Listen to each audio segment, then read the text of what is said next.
Bonjour, dans cette vidéo, on va se faire un petit exercice d'arithmétique qui provient du bac du Maroc. Dans la première question, on prend deux entiers naturels, x et y, naturels non nuls. X et y, on sait que leur PGCD c'est 1, donc ils sont premiers entre eux. Et on doit montrer que x plus y et x fois y sont de parités différentes. Quand on parle de parité, il n'y a pas 36 solutions, il faut faire une disjonction des cas. On va regarder quand l'un est pair, l'autre impair, etc. On va regarder toutes les possibilités. Donc on peut commencer par les deux paires, x et y, qui sont pairs. Là, ça va aller très très vite parce qu'en fait, si x et y sont pairs, alors forcément, 2 divise x et 2 divise y. Ce qui veut dire que forcément, le PGCD de x, y, il est supérieur ou égal à 2, obligatoirement. Et donc, ça ne correspond pas du tout à cette condition ici que x et y sont premiers entre eux, que leur PGCD vaut 1. Donc ça, c'est impossible. Ça ne correspond pas du tout à notre exercice. Donc maintenant, on peut regarder le cas où x est pair et y est impair. Ou alors par symétrie, parce qu'il y a vraiment une symétrie des rôles. Ici, entre x et y, il n'y a pas d'importance. On peut faire exactement dans l'autre sens. Y pair et x impair. Ça marche exactement pareil ici. Dans ce cas-là, on peut raisonner, même s'il n'y a pas besoin, parce que c'est assez facile, mais on peut raisonner par congruence. Hop. Si x est pair, on va traiter que le premier cas, parce que le deuxième, c'est vraiment un copier-coller. Si x est pair, ça veut dire qu'il est congru à 0 modulo 2. Le reste dans la division par 2 vaut 0. Si y est impair, ça veut dire que son reste dans la division par 2 vaut 1. Nous, ce qu'on veut, c'est la somme des deux, x plus y. Et bien, quand on a deux modulos comme ça, on peut ajouter les restes. Donc ici, x plus y va être congru à 0 plus 1, donc 1 modulo 2. Donc x plus y est impair. On va le mettre un grand I, impair. On veut aussi le produit. Et bien pour le produit, c'est exactement pareil. Pour le produit, on va avoir x fois y qui va être congru à 0 fois 1, donc à 0 modulo 2. Et donc ici, on va avoir x fois y congru à 0, ça veut dire qu'il est pair. Et donc qui va être pair. Donc on a bien une parité différente au final. Et puis il nous reste un dernier cas à tester où les deux sont impairs. X impair et y impair. Dans ce cas-là, on va avoir que x est congru à 1 modulo 2 et y est congru à 1 modulo 2. Ce qui veut dire que x plus y, on va ajouter les modulos. 1 plus 1, ça fait 2, et 2, il est congru à 0. Donc 0 modulo 2. Et x fois y, 1 fois 1, ça fait 1, donc est congru à 1 modulo 2. Et donc à nouveau, x plus y, cette fois, il est pair, x fois y, il est impair, donc on a bien des parités différentes. Donc, lorsque x et y sont premiers entre eux, dans ce cas-là, on a bien x fois y et x plus y qui ont des parités différentes. Et on en a donc terminé pour cette première question. Alors c'est une question toute bête, mais elle est très importante en fait pour la fin, on en aura besoin, donc on va bien la retenir, bien retenir le résultat que si x et y, deux entiers, sont premiers entre eux, alors x plus y et x fois y sont de parités différentes, on s'en servira. Ensuite, dans la deuxième question, le but est de prouver que le PGCD de x plus y et de x fois y est égal à 1. Toujours avec notre condition de départ, que x et y sont premiers entre eux.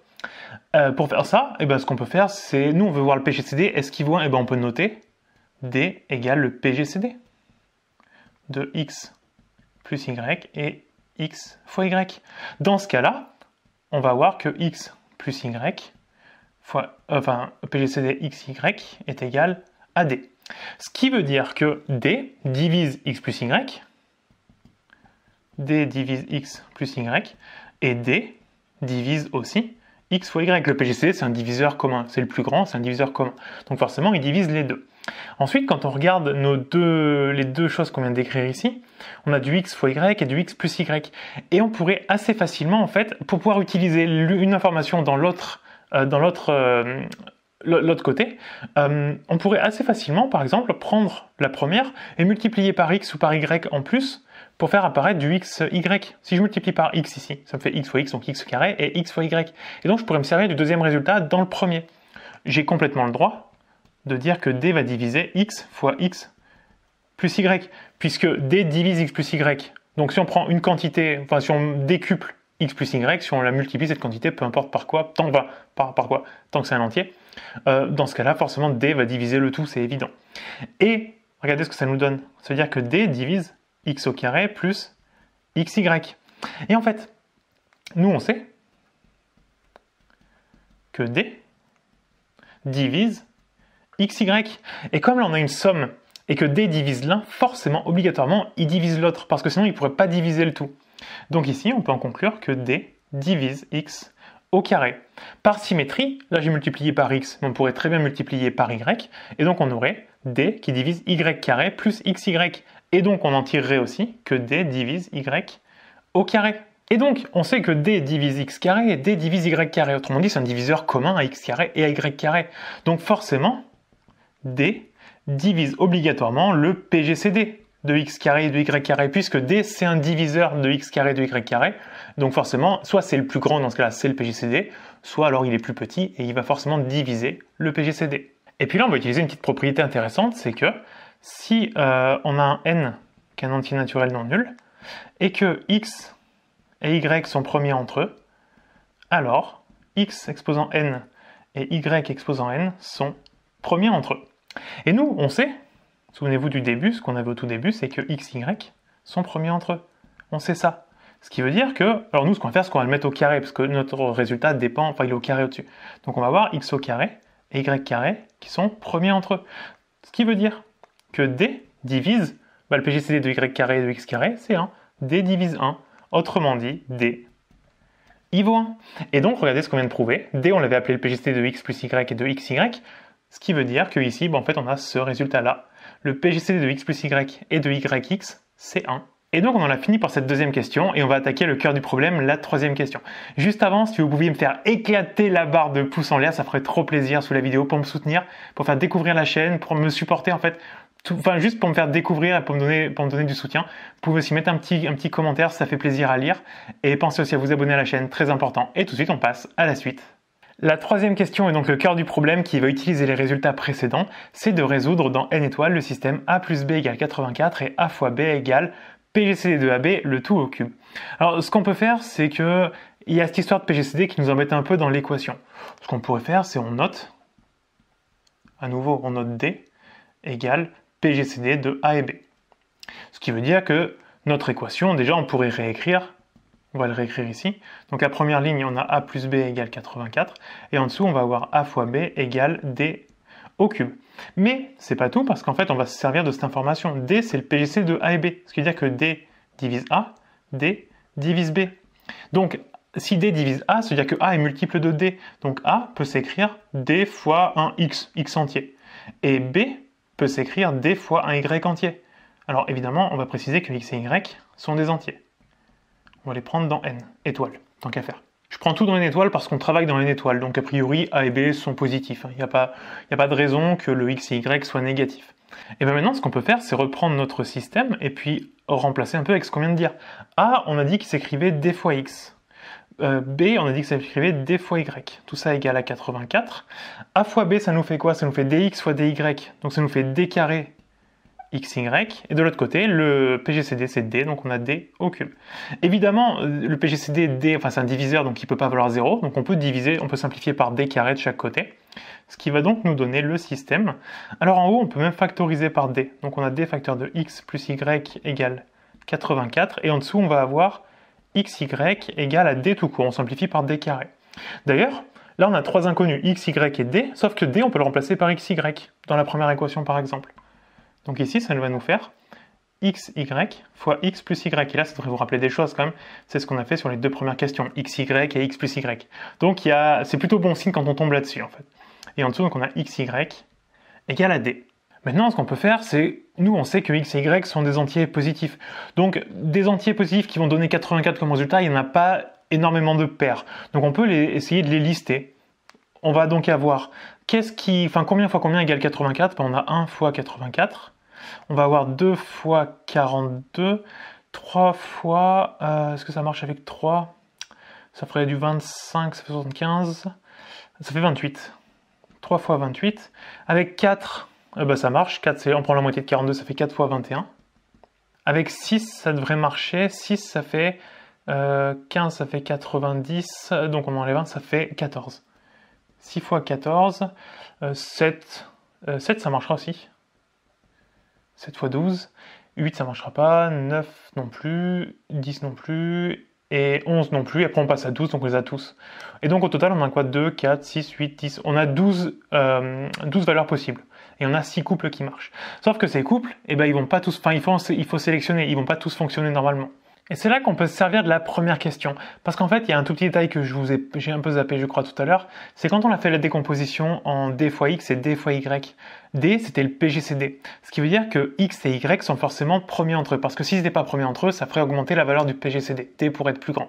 Donc pour que D soit bien le PGCD de c'était A et B, il fallait forcément que le x et le y, dans la décomposition, on avait dit A égale d fois x et y égale, B égale d fois y. Obligatoirement, x et y sont premiers entre eux. Sinon, D, c'est plus le PGCD de A et B. Ce qui veut dire que, donc on a x et y qui sont premiers entre eux, et nous on avait montré à la question 1, souvenez-vous, quand on a x et y qui sont premiers entre eux, alors x plus y et x fois y sont de parité différente. Ce qui veut dire que ici, dans notre produit, on peut prendre que ceux pour lesquels la parité est différente. Donc 2 fois 42, forcément, on élimine, et 6 fois 14, on élimine.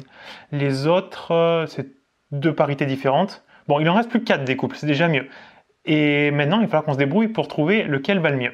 Alors le premier couple nous dit que forcément xy égale 1 et x plus y égale 84. Ou dans l'autre sens, on testera aussi dans l'autre sens. La première nous dit que forcément x égale y égale 1, puisque c'est les entiers positifs, non nuls en plus. Et donc, si on a x plus y qui vaut 1, x plus y ne vaut pas 84, donc ça ne marche pas. Donc ça, on oublie. Dans l'autre sens, si on dit que x fois y est égal à 84, et que x plus y est égal à 1, on échange juste les rôles pour tester. La deuxième nous dit que forcément, x égale 0 et y égale 1, ou inversement, 1 et 0, peu importe. Et ça marche clairement pas quand on fait l'un fois l'autre, ça fait 0, ça fait pas 84 comme au-dessus. Donc le premier, on élimine. Ensuite, pour l'autre après, le 3 fois 28, on va avoir que x, y est égal à 3, x plus y est égal à 28. Le premier nous dit que x égale 1, y égale 2, ou inversement, par symétrie c'est la même chose, donc on va pas tester l'autre en même temps. Dans tous les cas, l'un plus l'autre, ça risque pas de faire 28, donc ça marchera pas, on oublie. Hop. Ensuite, l'autre possibilité, c'est de se dire que c'est x, y qui vaut 28, et x plus y qui vaut 3. Bon, le deuxième nous dit facilement qu'on a le couple 0, 3, le couple 1 et 2, et puis après c'est par symétrie, ça fait 2, 1 et 3, 0, c'est exactement pareil. Dans tous les cas, 3 fois 0 ou 2 fois 1, ça fait pas 28. Lui, on élimine aussi. Ensuite, on a le troisième couple, le 4 fois 21, donc on va tester, xy égale 4, x plus y égale 21, est-ce que ce système peut marcher? Donc la première nous dit qu'on a 1 avec 4 ou 2 avec 2. Et puis après par symétrie, c'est exactement pareil. Quand on fait l'un plus l'autre, 1 plus 4, ça fait pas 21, et 2 fois 2 plus 2, ça fait 4, ça fait pas 21, donc ça ne marche pas. On va tester dans l'autre sens, si on a xy qui est égal à 21, et x plus y qui est égal à 4. Dans ce cas-là, lui, on va avoir 0 avec 4, 1 avec 3, 2 avec 2. Avec 2. Et quand on fait l'un fois l'autre, le premier fait 0, 3 fois 1 ça fait 3, et 2 fois 2 ça fait 4, ça fait pas 21, donc lui, on élimine aussi.